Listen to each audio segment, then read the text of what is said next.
Hello guys, shear kurma మీరు ఎలా తయారు చేశారో చెప్పండి. సేమియా షీర్ కుర్మా మేమైతే ఫస్ట్ టైం ఇలా చేసాము.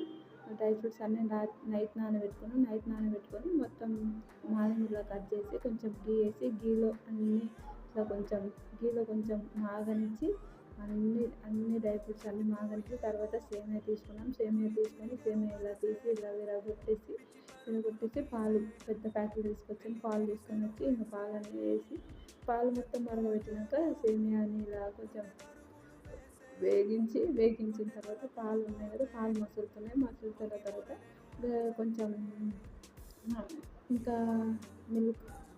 మిల్క్ మేడ్ వేసేసి ఇంకా ఇలాచీలు అవన్నీ వేసిన తర్వాత ఇవన్నీ నానబెట్టుకుని అన్నీ ఉన్నాయి కదా అవన్నీ ఇలా కట్ చేసుకున్న తర్వాత ఇంకా షీర్ కుర్మా తయారయ్యింది.